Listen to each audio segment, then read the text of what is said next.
Okay, welcome back. And I'm Dr. Florence Akindele, talking about sexual wellness. I call it Sexual Wellness Campaign.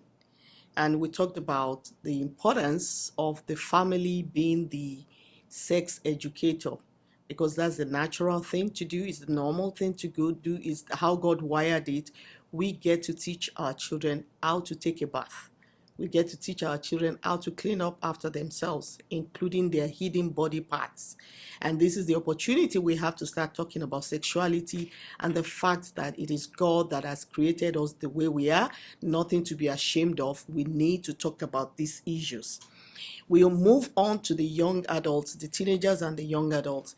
And I'm looking at it from the angle of the fact that sexual wellness stems from making informed choices. We know that even in normal adulthood, keeping healthy, we eat well, we exercise, we clean up, we do regular checkups and stuff like that. When it comes to sexual wellness, it starts from understanding the distinction between the gender. It starts from knowing our body parts and knowing how to keep ourselves clean in terms of taking a shower. But at the end of the day, we want young adults who are properly, correctly informed about sexuality. Because as far as going in the Bible is concerned, everyone has sexual needs, everybody, except maybe eunuchs, and that's because of the hormonal differences that are not there. So, I mean, that's a bigger topic later, but I want to push that point a little bit as I go on to say that if we look in our Bibles in First Corinthians chapter 3 verses, chapter 7 verses 3 to 4, I will read in the New Living Translation. It says, the husband should fulfill his wife's sexual needs and the wife should fulfill her husband's needs. The wife gives authority over her body to her husband, and the husband gives authority over his body to his wife. I'm going to do a little bit more of teaching on this when I'm talking later on to married couples. But let's say here that what I want to point out is that the sexual needs is not sexual wants. It's not abnormal.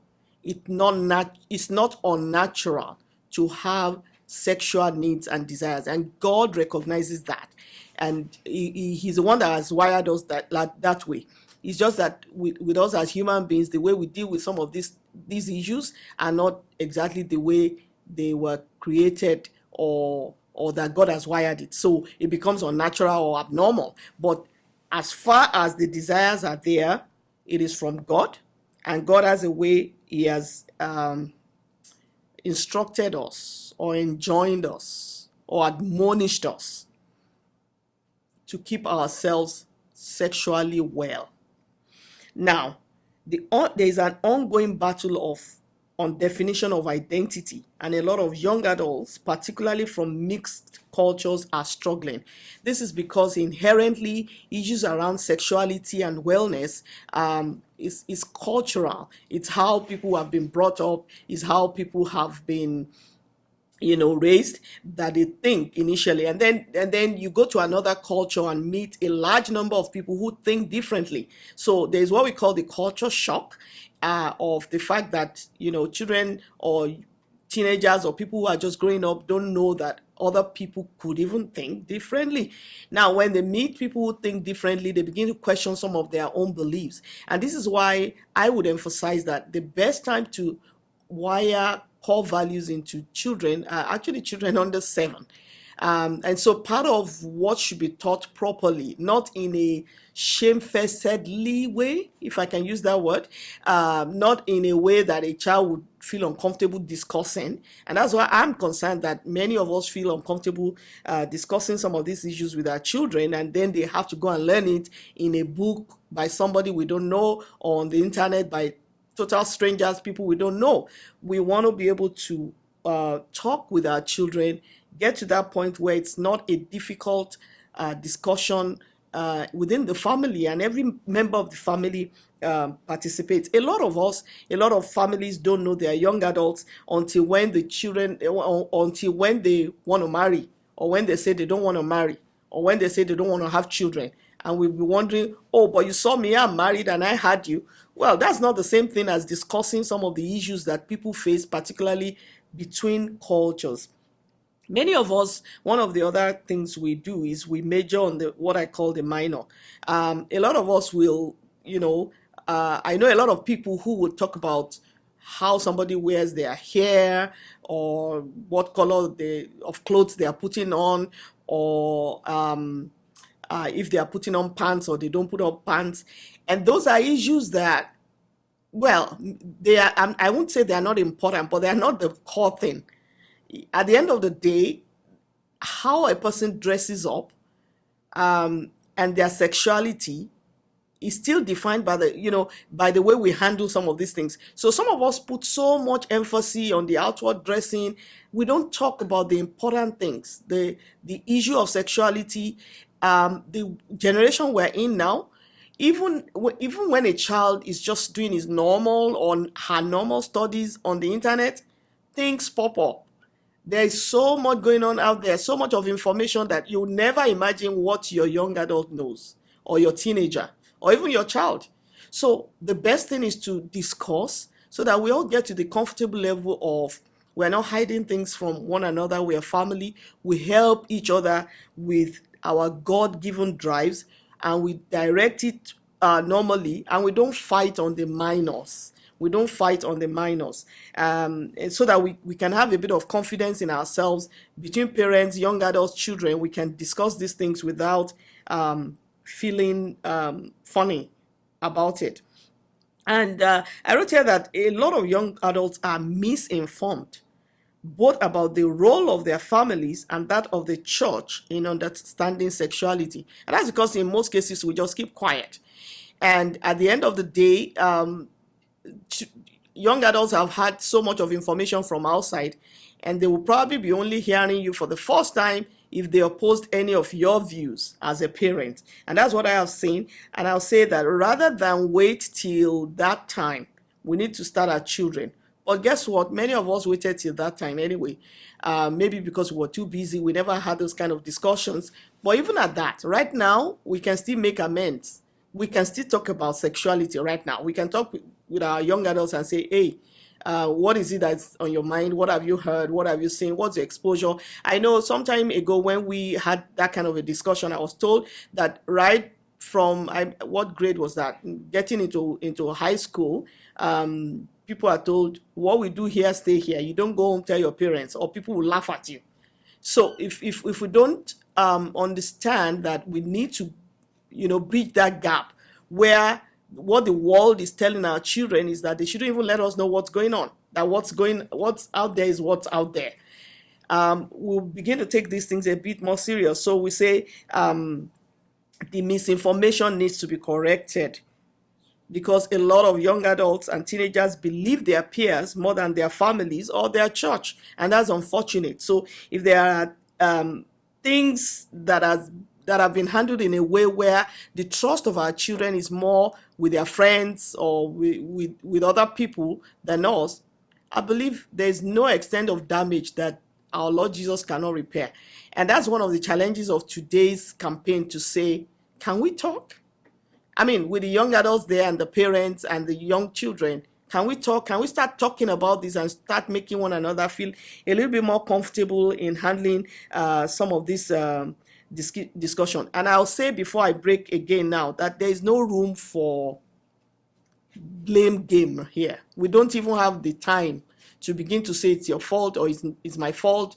Whatever has gone wrong, it's not time to blame. It's time to fix.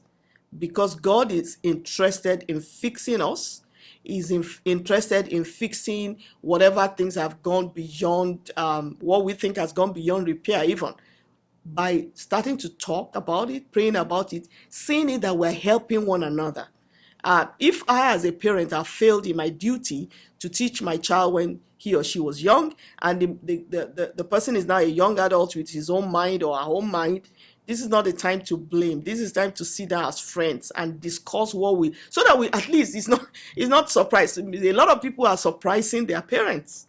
A lot of people are surprising their relatives because their taught to be somebody they are not. So it's time to come out and say, this is who I am. Let's talk about these things and let's see how we can help one another in this world of ours.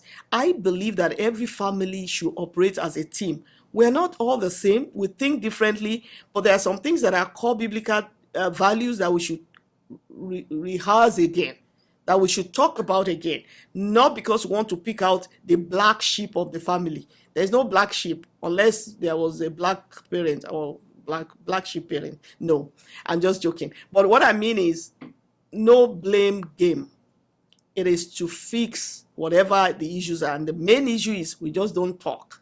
So if we at least can start talking and let people feel comfortable telling you what's in their mind and going together to say how best can we approach this is the best way. So we're going to break up again per family, and we're going to say, these are the questions I'm going to add to the ones I had given before. Number one, how can we make discussions around sexual wellness normal in our families and include everyone? How can we do that?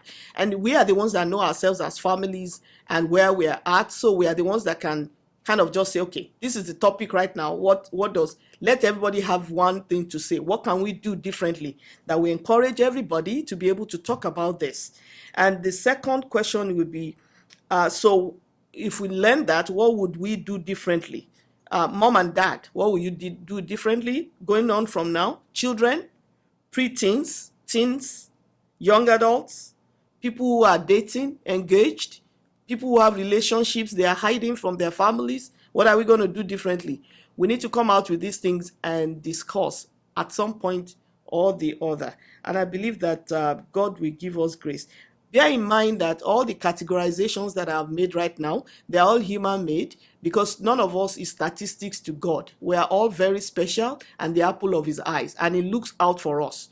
And I believe that is the voice of the Lord calling out today to say, you can be well, you can be whole, you can be open, you can be honest, we can discuss issues, we can pray for one another, we can hold each other's hands as families, because we know ourselves the best. We saw, I know, I listened to one of these radio talk shows that talk, Dave Ramsey, for particularly, talks about the part your bomb, the I change your nappy syndrome, something like that. I saw you right from when you were a baby and now you are taller than me, and you have a mind of your own, and that's great. So we need to relate on that level and say, can we talk about this, make ourselves comfortable in the midst of what's going on in the world today? We can be a team together, knowing one another, helping one another, and drawing on the strength that God will give us. Categorization is for human convenience. Every one of us is precious and unique to God, irrespective of age, gender, or any other disposition. So I leave us to discuss, how can we make the discussions around sexual wellness normal and natural within the family setting? I'll be back. Thank you.